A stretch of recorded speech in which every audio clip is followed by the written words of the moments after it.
so many people have decided to join us this morning for the breakfast. So the response is very gratifying, and it speaks to the issues and to Dick Ravitch and his commentary on the city budget. We'll begin in just 1 minute.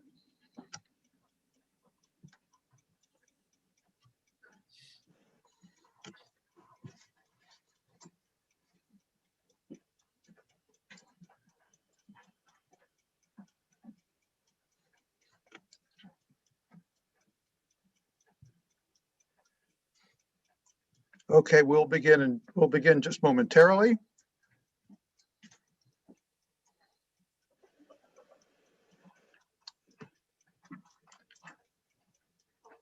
Well, good morning, everybody. On behalf of New York Law School and Dean Anthony Crowell, I welcome you to the 171st CityLaw Breakfast. I am Ross Sandler, Professor of Law and the Director of the Center for New York City Law. Thank you for your enthusiastic response to this breakfast with Dick Ravitch. Almost 600 people RSVP'd to the breakfast. Thank you for attending and for making CityLaw Breakfast an important public forum. I want to thank all of our financial supporters who have made these breakfasts possible.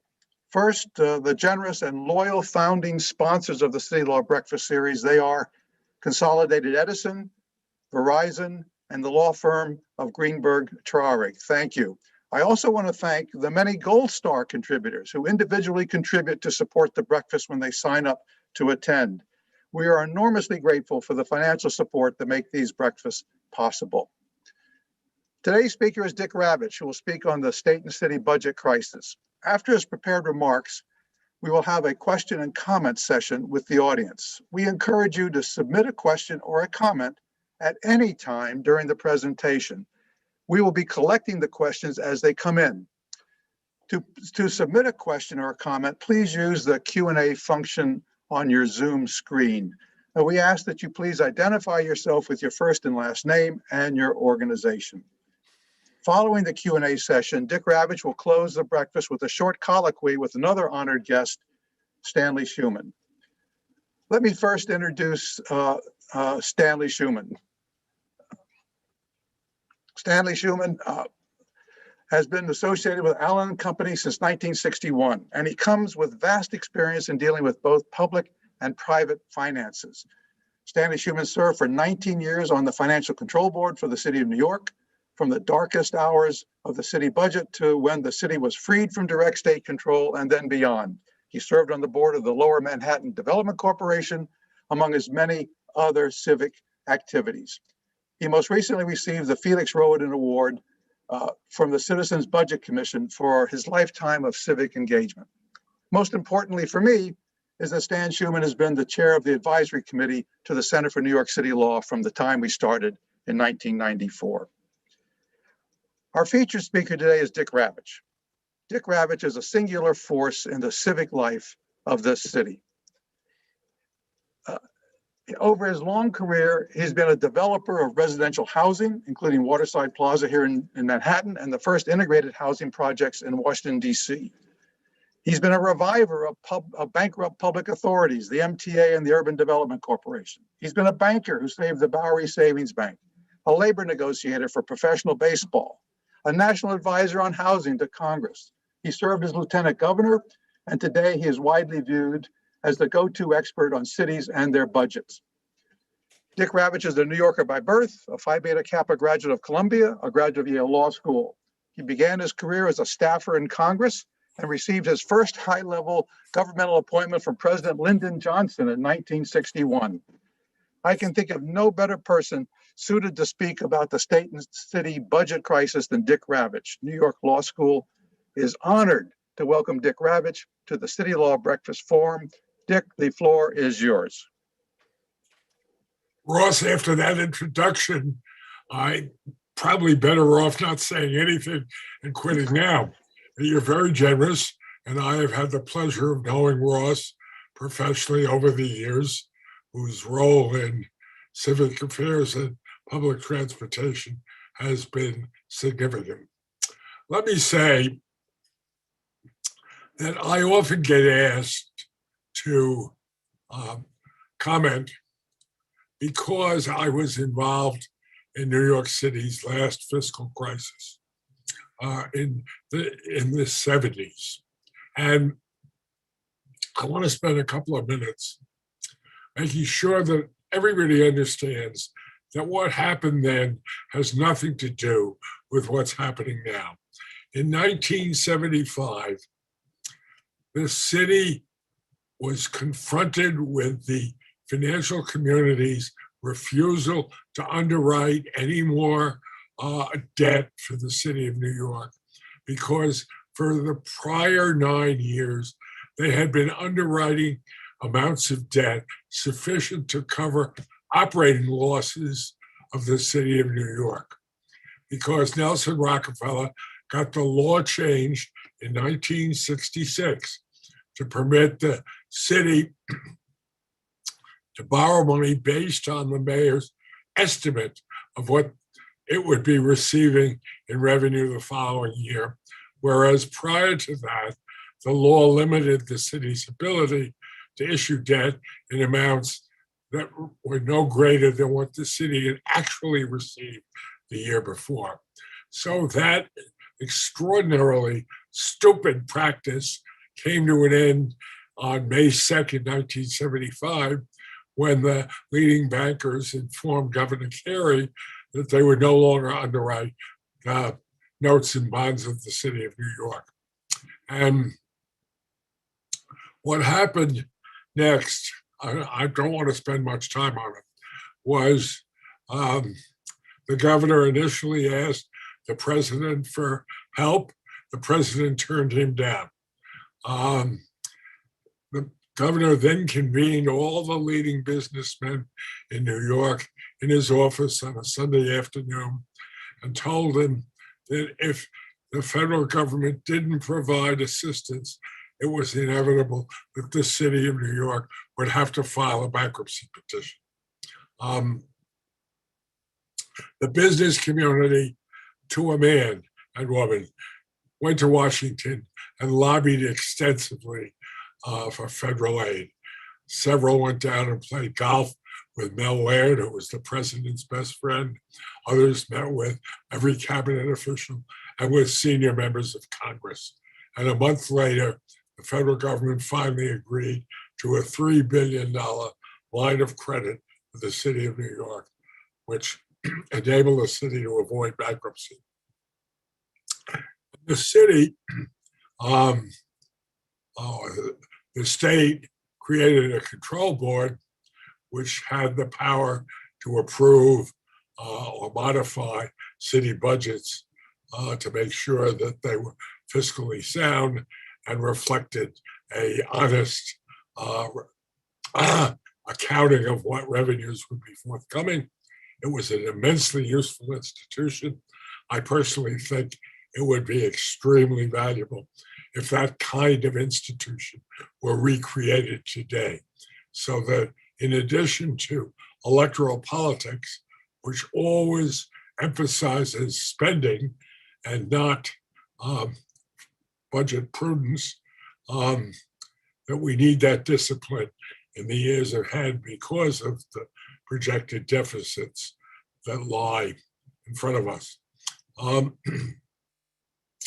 I would also like to add that the city of New York was not in bad shape. There was a recession, a national recession, but the city of New York recovered over the next few years with the discipline of a control board, a responsible mayor, and a responsible governor, and the fiscal crisis became a thing of the past. But one of the most important changes that were made, which frankly I had something to do with, the law was changed. And it required from that point on, 1975 on, that the city budget in accordance with generally accepted accounting principles. The city could no longer use borrowed money to cover its operating expenses. And that has been tested by irresponsible politicians from time to time, but it has been enforced because it is in the law. And that is a very, very critical thing for us to bear in mind, why the city of New York, which has a lot of access to the credit markets, can't borrow to cover deficits at this point.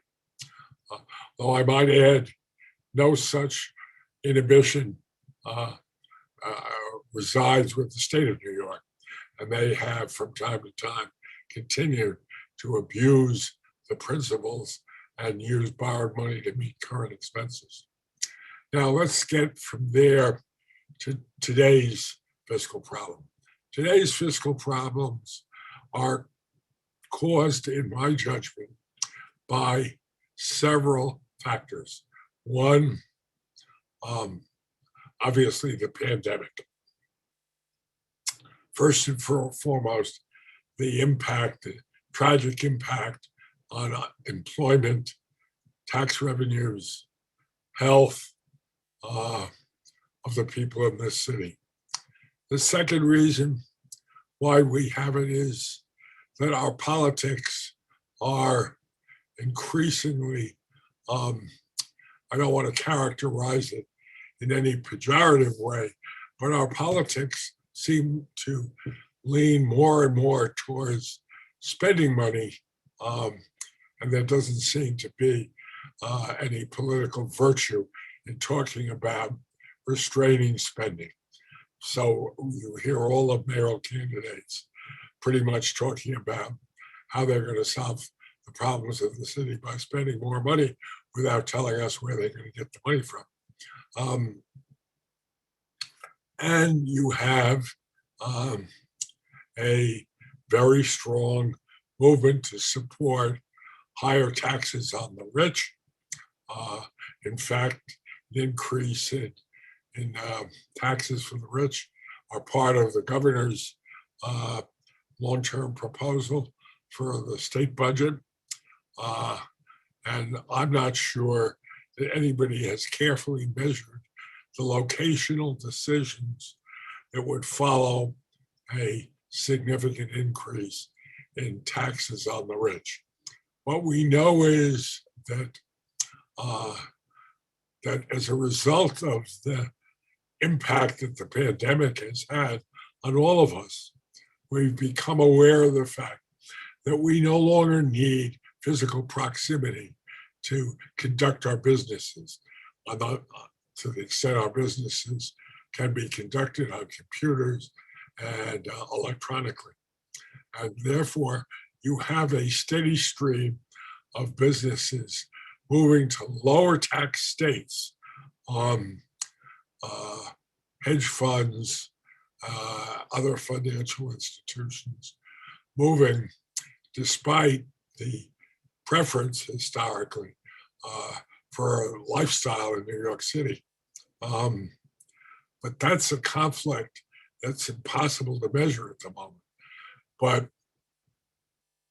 I think that one has to be very sensitive to the impact of raising taxes, particularly when you talk about billionaire taxes or pied-à-terre taxes.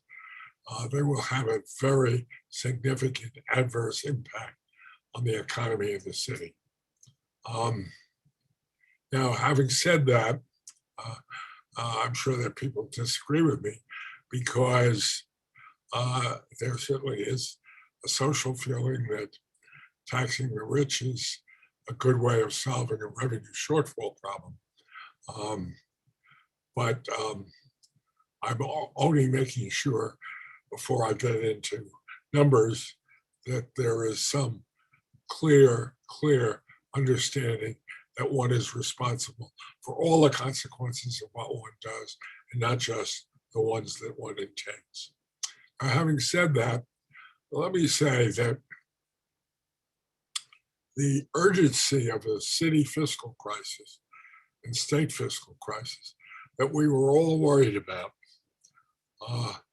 because the numbers were so large that they were not easily closable, has been ameliorated by the Biden COVID bill, which will provide, it hasn't passed yet, and I suppose there is some risk that it might yet be modified, but on the assumption, which I have been assured by many members of Congress, that it will pass, it provides a significant amount of money to the state and the city, and enough to ensure that the forthcoming budget, the 2022 budget of the city, can be balanced because of the federal aid.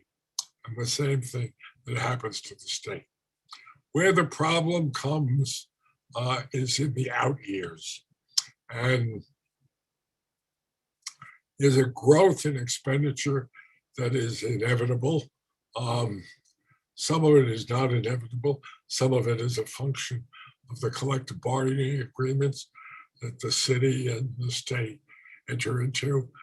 Some of it has to do with the health of the population, and therefore the Medicaid costs. And a lot of it has to do with the impact that COVID has had. And I want to comment for a while on that, because there are two parts to it. One, we have had 700,000 people unemployed because of the COVID. We have had a massive overcrowding of our hospitals because of people who have had the disease. So much so that we had to open hospital beds in the Javits Center and in Central Park to accommodate the number of people. Hopefully, the vaccination will dramatically reduce that. But we were totally unprepared before and suffered enormous cost, which the hospitals still are suffering with. The burden, the after effect of that cost that they incurred to deal with the number of sick people. But even more important than the costs that were incurred and the revenue implications, or I should say, the revenue loss is something that I think has been grossly understated. Let me be more specific. This is a city, like all cities, but New York even more so. It's the greatest socializing institution in our society. People love living in New York because of their access to all forms of entertainment, to restaurants, bars. The socializing function of the city is its chief attraction. During the COVID, two things happened. You couldn't socialize because of the concern about spreading the disease. And number two, restaurants were closed, theaters were closed, sports arenas were closed, bars were closed. And that had a significant impact in two respects. One, it caused a lot of people to leave New York City, many of whom have no intention of returning. There is no statistical data on this. I know I, for one, have two family members who have moved out, their kids having grown, no longer attending local schools. They've moved out and have no intention of moving back. We don't know how many people fall into that category. The second implication is the revenue implication.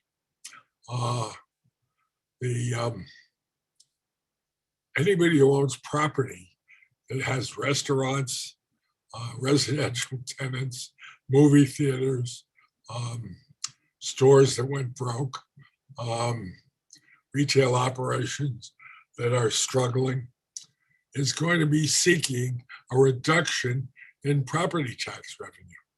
The city has estimated that that loss next year, a reduction in property tax revenue, will be $2.5 billion.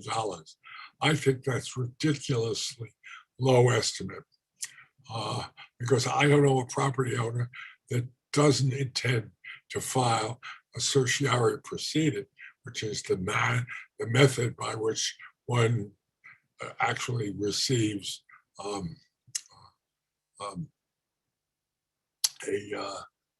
tax reduction in taxes. So nobody's filed them for 2020 because the first 4 months of 2020 were, of course, normal months. So that people aren't filing them really until the end of 2021. So we are not going to know until well into 2022 and 23 what the property tax loss is going to be. And I do remind you that of the city's total revenue, the property tax accounts for over a third of the city's total revenue, total expenditures, I should say. And that is a very significant risk. So to talk about, before I get to certain numbers, let me just say that I wish I was smart enough to give you a prediction about how quickly New York's going to recover from the COVID crisis. I think about it all the time in terms of my lifestyle, my kids, my grandchildren. I don't know whether it's going to take 1 year or 4 years to fully recover and be back where we were. I don't doubt that the city will recover because, as I said, it's the greatest socializing institution in our society. And people will ultimately want to be here in New York. Of all the cities, is the greatest. But New York City has suffered very, very seriously from the illness, from the poverty, the homelessness, the disorder, the increase in criminal behavior, and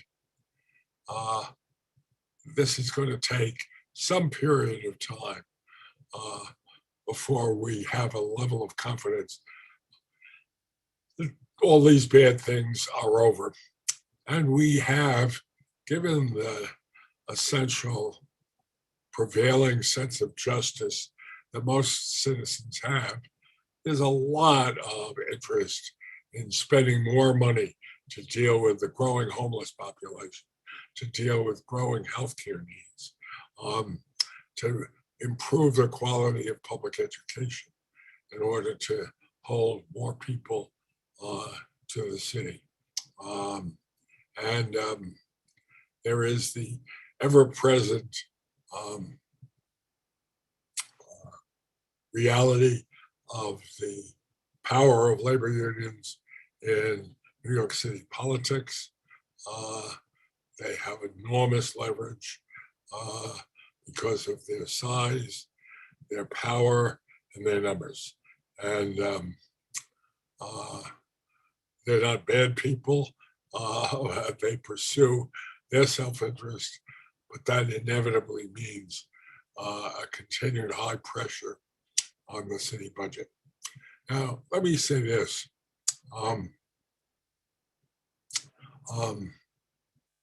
The federal aid in the Biden bill is sufficient to take care of the current budgets of the city and the state. The out-year projections, however, grow steadily worse, and it is not reasonable to assume that there would be a continuation of the kind of financial aid that this bill provides, or that the last two CARES Act provided for the city and for the MTA and for the state. there's no reason to assume that that level of subsidization is going to continue. And therefore, the city and the state are going to have growing budget deficits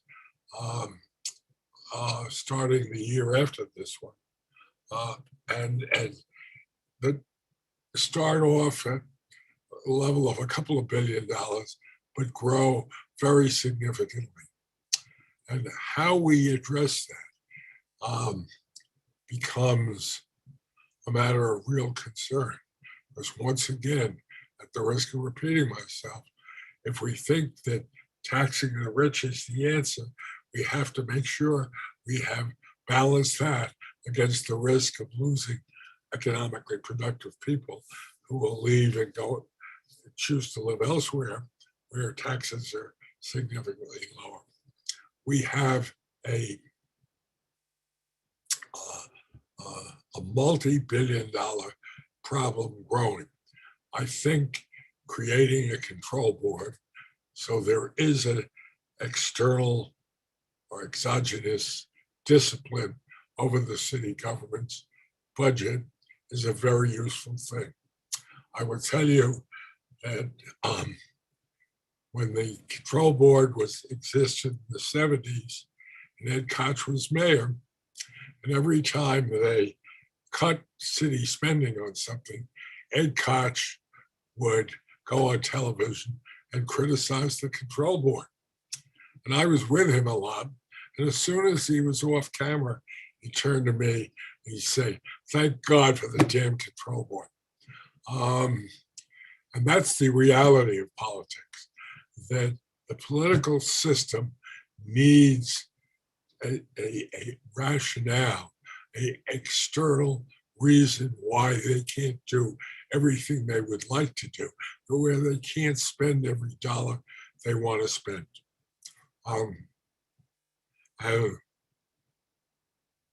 Excuse me. As I said, I believe that the city is going to recover, but I don't know how fast. And if you look at the projections of the Independent Budget Office, staffed by a very capable group of people, they show, I can get the numbers, they show, and I think they're underestimating them. They show a growing gap,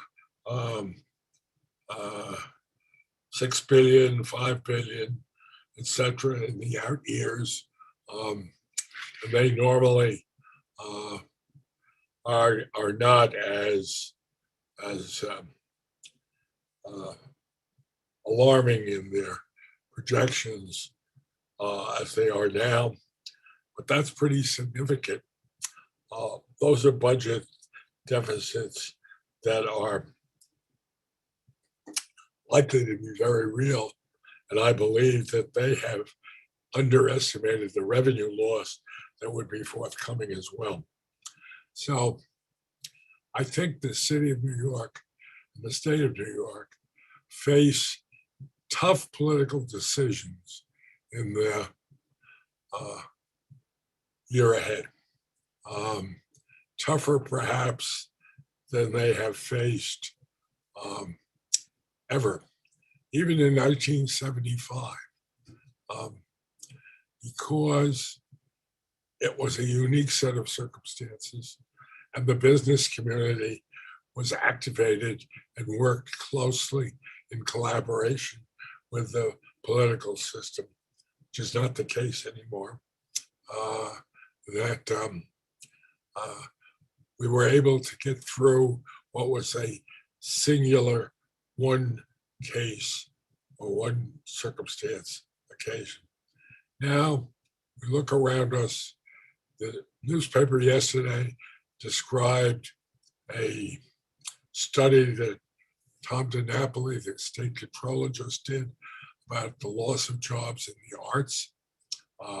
There was a story about the Whitney Museum laying off almost half of its employees. And I need not tell you, as an opera fan, I am shocked and disappointed that the season, next year's season, has been canceled in its entirety. So even though some people are thinking that the vaccinations will have solved the major COVID problem by the fall, we're still not going to have major cultural institutions. I think that is also true of Carnegie Hall, but Stan Schuman can comment on that if he would. So I've tried to convey in the minutes I've had available an overall sense. I haven't burdened you with a lot of individual numbers. The Citizens Budget Commission has an online presentation that gives all of these numbers out with enormous clarity and intellectual integrity. And it's available to all of you. And I think that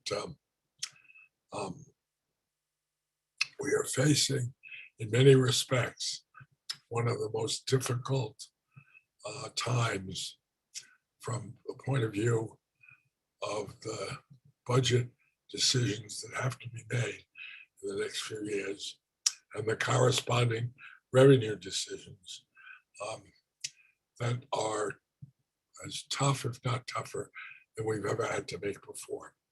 With that, Ross, I want to thank you for the generous invitation, and I hope that I have provided some provocative thinking for all these lovely people who have had the patience to listen. Well, thank you so much, Dick. And thank you for the rather sobering description of our situation. Let me say first that the questions and comments have been collected by Brian Kasuba, who's the Associate Director of the Center for New York City Law, and he'll be directing the questions to Dick Ravitch. We thank Brian Kasuba and the entire staff of the Center of the Law and of the Law School for the terrific work in putting together these breakfasts. It's a lot of work to get the invitation out and then get the links to everybody so they can see and participate. So we thank all the people who work so hard to make these possible. So now I'm going to turn it over to Brian Kasuba and ask the first question. And again, let me solicit questions. And the Q&A function on the on your screen is how you can submit a question or comment, and we urge you to do so. We have a very large audience. I hope that the questions are pouring in. Brian? Thank you, Professor Sandler, and thank you, Dick. So we have several questions. I'll read them to you, Dick. The first one comes from John Wadowitz, and the question is, what can be done to bring greater awareness to the fiscal crisis to the voters in New York City? Well, that's a very important question. If you think about it, New York Times is no longer a New York City newspaper. The amount of reporting about these kinds of issues is a fraction of what it was back in the 70s, when you had distinguished journalists like Sam Roberts and Steve Weissman, Linda Greenhouse, covering the fiscal crisis on a daily basis from Albany, from Washington, from New York City. So the public was informed, and therefore the public, acting in its political capacity, was able to influence the decisions that the political system made. But there is no information being provided in any of the media today in any significant degree. So the lack of knowledge on the part, particularly of people who have theoretically the power or the clout to influence the political system, they're not informed. They don't have access to this kind of data. If they attend a Citizens Budget Commission meeting or a CityLaw Breakfast, they learn something. But absent that, there isn't the kind of, if you go back to the 70s, the front page of the newspapers was almost every day filled with stories about budgets and fiscal stress. Thank you. So our next question is from James Parrott from the Center for New York City Affairs at the New School. And he asks, given the addition of a year of public schooling, universal pre-K, and the record growth in private employment in New York City from 2012 to 2019, was the growth in the city headcount under Mayor de Blasio unsustainable or a function of increased need for public services? Look, that's a hard judgment for me to make since I'm not intimately involved with the numbers. But I think increasing the headcount as much as it has been is not justified given the budget crunch that everybody knew we were in the midst of or at the beginning of, and to have increased the headcount that significantly was not a wise or prudent thing to do. Great. Next question comes from Robin. They ask, how do differences in personality and politics between then Governor Rockefeller and presently Governor Cuomo affect the financial conditions in New York City and possible solutions, including such things as you suggested, the new Financial Control Board? Well, let me say, Governor Rockefeller, who did great things, built the university, created the MTA, and I haven't even talked about the MTA, and I should have, but I want to say something about it. Nelson Rockefeller was a man who believed in growth, in investment, in building things. And it was an exciting, dynamic political message. And great things happened, and great things were created, totally different. I don't think that Governor Cuomo has matched that at all.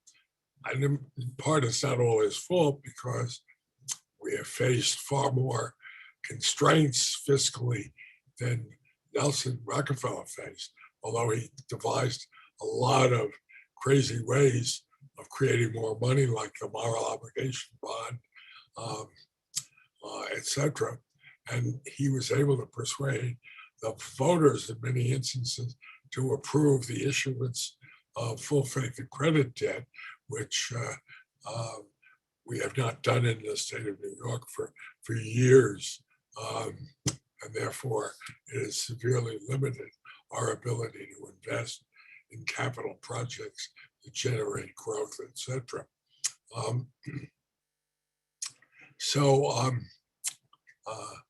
I also think, and here's an opportunity to talk about the MTA. I think the governor has politicized the MTA, whereas it has historically, certainly in my day, the board was independent of the appointive authorities, and we made the decisions on what was in the best interest of the transportation system. And we got laws passed that enabled us to grow our capital plan to maintain our facilities better. That has not been the case under Governor Cuomo. The board is not truly independent anymore, and the chairman is a very bright and able guy. You have a situation, a tragic situation, where the use of the system is barely a half of what it once was. Well, that's impossible to continue and generate enough revenue to support the system. So the MTA recently took advantage of a credit facility that the Federal Reserve Board made available and borrowed several billions of dollars, but it had a 3-year maturity. And they say that they're going to pay that loan back. Well, I think it's like a $4 billion loan. They were going to pay it back by issuing long-term bonds. Well, I don't know what revenue source they're going to use to support that indebtedness. And I think there's a recognition that there's a high risk because there is a lot of money in the Biden bill for the MTA, just as there was billions of dollars for the MTA in the last CARES Act that passed. So there's a recognition that New York City is finished if we don't have a viable transportation system. So we need, until, again, it depends how long it takes the city to recover before we know what the financial situation truly is. I asked my 13-year-old grandson one day how he got to and from school, and he said the subway. And I said, well, do you wash your hands? Do you wear a mask? And he looked at me, he says, Grandpa, you don't know anything. It's empty. And there's nobody in it. And I said, sorry, I haven't been in it myself. And he said, well, you should come in and join me one day. It's very lonely. Well, a lonely subway system ain't what we need to generate the revenue to maintain a physical plan as complex and expensive as the MTA is. Next question is from Professor Arthur Leonard from New York Law School. What is the possibility that the municipal unions can be enlisted in a partnership with the business community and the city government to figure out creative ways to deal with the portion of the deficit attributable to labor costs? Well, look, I know a number of the city labor unions leaders, and I know the head of the Central Labor Council, who is a wonderful, able, honorable person. I think it's eminently possible. I think most of these labor leaders would love to be able to work with business leaders and try to make the wisest decisions that reflect the revenue shortfalls that lie ahead and the needs of the public. I think that's probably the only way that we're going to get the kind of results that I think we need. We cannot leave it to the elected officials alone. I think that just as it happened before, Felix Rowan and I used to have dinner regularly with Victor Gottbaum, the head of the union that represented most of the city employees, with Al Shanker, who was head of the teachers union, with the people who represented the sanitation union. And we had business leaders who had never in their life had dinner with union leaders, never met them before. And all of a sudden they're sitting in a room together saying, okay, we have a joint problem. Let's figure out a solution together. And that had an impact on the politicians that was just staggering. Great. Our next question is from Phil Rizzo. What are your thoughts on New York City offering employees an early retirement incentive, those that are 55 years or older with at least 25 years of service? You know, I'm going to cop a plea on that. I don't know enough to have a meaningful judgment about that.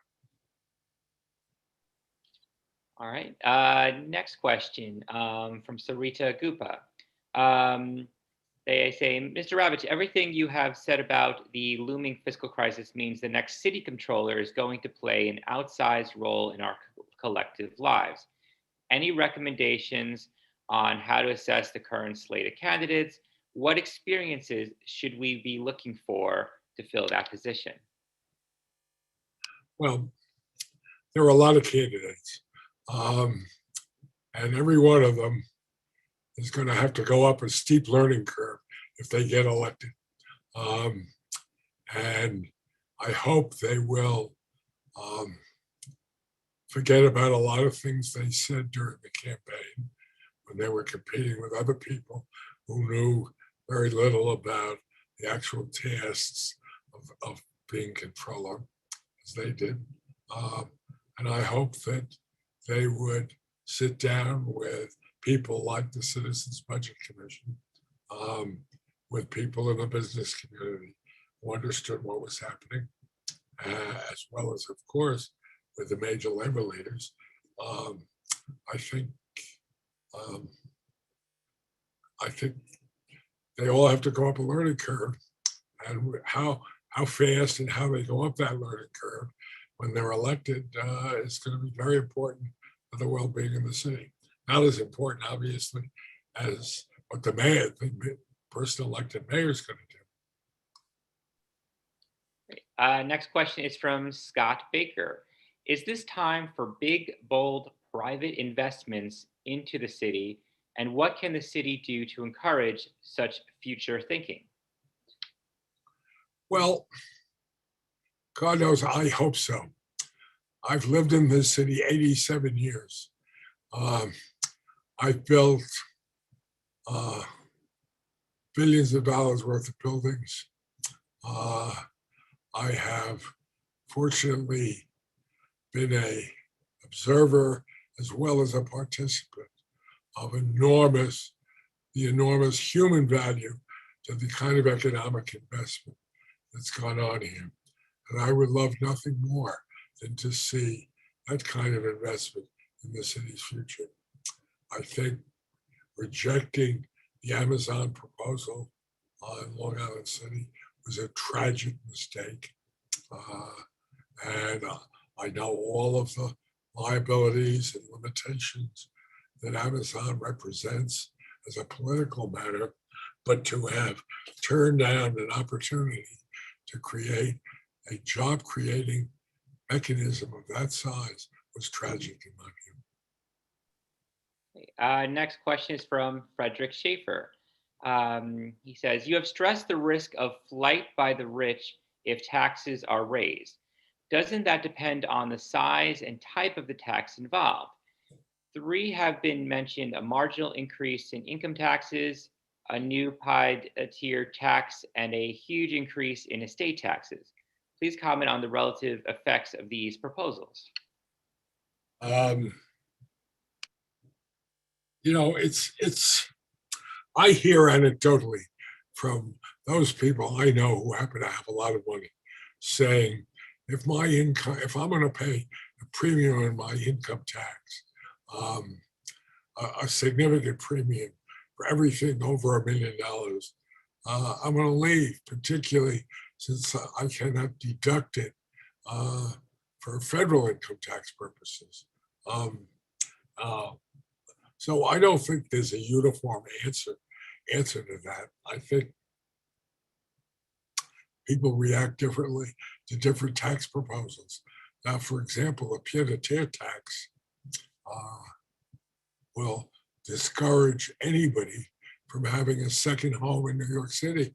Well, who the hell are buying all these apartments that are being built in the city? A lot of them are people from abroad, from other states, who want to have a pad in New York City because they come here frequently. And if they're very rich, they may come only occasionally to go to the theater, to see a basketball game, to do the things or participate in the things that are unique to New York City, to make New York City the greatest city on the face of the earth.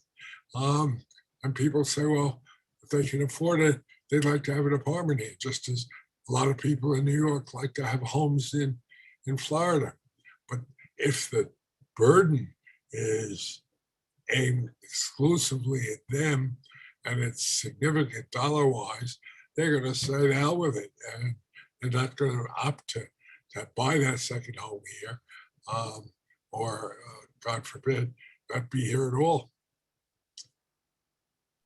Great. We're going to do one more question, then I'm going to pass it off to Ross and Stan Schuman. The final question from the public, we are going to go to Ken Brown. What are the prospects for a more diverse economy with a greater emphasis on jobs for those with less than a college education? That's a good question. And I'll be honest with you, I could give you a BS answer, but I'm not sure I know enough to have a meaningful I think the Amazon story, however, is an illustration, because the jobs that would have produced would not have required college-educated people necessarily. And I believe that there should be, but I'd be very interested. It's the kind of thing where a partnership with labor unions would be a very, very interesting thing to pursue. Talk to the building trade unions and get their opinion on it. The head of that is a very bright, thoughtful person. And he would probably have a better answer than I can give. I'm sorry. Okay, then this is the moment where we like to bring in Stanley Schuman to join the conversation. So Stan, are you on? I am, thank you. So first of all, on that last question about hiring people in terms of skills as opposed to college credits, I refer you to the work of the Markle Foundation, which is spending a great deal of time on exactly that factor in terms of eliciting states to get behind an effort to hire people and train people and coach people who are skillful but do not have degrees. And I commend you to their website. It's MARKLE, because a lot of work is being done in that area. Ross, 171 breakfasts of this sort is just extraordinary. You've been great to do this, and it's been a real pleasure to be involved with the work that you're doing. And Dick, who's been an old friend, thank you for joining us for this. I am a bit concerned about the ability of the political structure to negotiate through what has to be negotiated through in order to bring the out years in balance. It's obviously apparent that headcount has to be brought down, at least by attrition, perhaps with layoffs, a difficult thing to face. Control board is extremely useful, as you suggested. The governor, who has to be chairman, will resist that. And I wonder if you think it will be imposed upon us by the federal government, or it has to be initiated internally to bring that about. Well, I think that a sophisticated mayor would appreciate, as I said, by telling you what Ed Koch used to say, when you guys cut city expenditures, and he criticized you publicly, but privately thanked you from the bottom of his heart, because he knew what you were doing was the right thing. It didn't make political sense for him to say so. Just as he used to say to me, or he used to say publicly, if you don't like the subways, don't blame me, blame Ravitch. And then he'd have lunch with me and tell me what a great job I was doing. So I think, Stan, that it should come from a sophisticated governor and mayor agreeing that they need it and making sure that it was initiated by the leadership of the legislature. And even if they didn't want their fingerprints on the authorship of themselves, that they could get it done if they wanted it done. And they should want it done. Yes, I agree. I also think even with the vaccines and COVID arresting, there will be a halo effect before people are really willing to go out in large congregate crowds, so that there'll be a lag in terms of the income that we would like to see. I have been a long time trustee of Carnegie Hall, as you suggested with the opera, where we have finance meetings every couple of weeks, and it's quite tragic, and there's no program with the Great Hall waiting to be open. So it's going to take a while before that happens. It's not a stadium where you can, have 20,000 people instead of 70,000 people. The capacity and spacing makes it very difficult to put programs on for quite a while. And I think we have to stagger our way back to life. The budget that we've seen, although balanced, has in it several one-shots and deferrals. It's not an honest budget, as I think you would recognize today. And wondered, absent a control board, whether or not a responsible mayor will bring the budget into a sense of reality in order to bring the expenses down, because the revenue increases, as you say, are iffy, particularly if they rely on tax increases.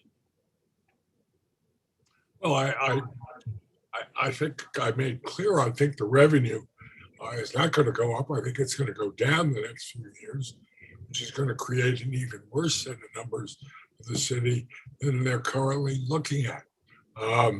Right now, they're guesses. The reality is only something that happens currently, because so many things happen in this world that affect it. I do not know. I mean, I think it's incumbent upon the next mayor to look at reducing the headcount, reducing expenditures, not in the education area, but wherever else he can, in order to create a little bit of a cushion till we see what's forthcoming from a revenue point of view 6 months from now. So we have a really staggeringly large group in the mayoralty race, as you know. June 22nd is the primary. It's a real sprint, not a marathon to the finish. And generally speaking, the winner of the Democratic primary probably will be the mayor. Do you see anybody in the race that has the kind of discipline that you're talking about? Well, I think I don't think this is the occasion for me to express my personal preference. I think there are several people who have backgrounds that would be valuable to be mayor and have an executive experience, like Ray McGuire and Sean Donovan, and even the controller, the existing controller of the city, Scott Stringer, and maybe even the borough president of Brooklyn, rather. They all have experiences that connect them either with city government or with enterprises that require the management skill enormously. I have no idea how it's going to come out. I would hope that whoever wins would turn to people like you and me and Ross and many of the people who are watching this program this morning, would turn us for help and advice in putting together a budget and developing the kind of public support that's necessary to do things that aren't popular, because spending less is never something that is popular, but it can make you, it can be a political asset. Ed Koch ultimately used it as a political asset. Yes. And, I think other people can learn to do that themselves. But Back to the MTA for a minute, Dick, which I know is one of your great contributions to the city. They're about to borrow an amount of money that I think, by everybody's admission, I know you and I have talked about it, they will never be able to repay. What's the long-term solution for that? Well, the chairman has said that he's going to pay that loan back by the issuance of long-term debt. Where they're going to get the revenue to support that debt, I'm not clear. But there's a lot of money in the Biden bill. I think there's over $4 billion to the MTA. And maybe that's intended to give them the ability to pay the loan back. I do not know firsthand whether that's true or not. That's about the amount of money they owe the Fed.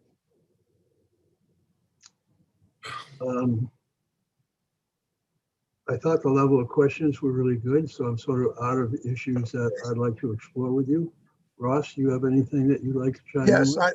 thank you so much. Thank you, Stan. Thank you, Dick, for really a stimulating morning. I'd like to say one of the things that I got out of this morning is the recollection and the advice that came from both of your experiences in the 1970s, and that is, in this sort of crisis, you have to bring the business community, the real estate community, the banking community, the union leadership, and the political community to the table where they can together solve the problems and agree to sort of take the blame for for the decisions that have to be made. And I hope that in part that a meeting like this and other efforts that I'm sure that all of you are doing will bring together that over the next couple of years, where the political will is not just from the elected officials, but from everybody who has to be involved can join and reach those decisions.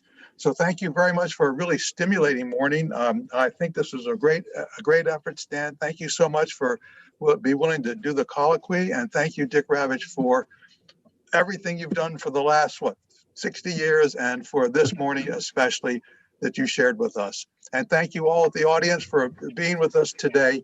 We look forward to you at the next City Law Breakfast. Thank you so much for attending. Thank you, Ross. Thanks, Dick. Thank you. See you. Thank you.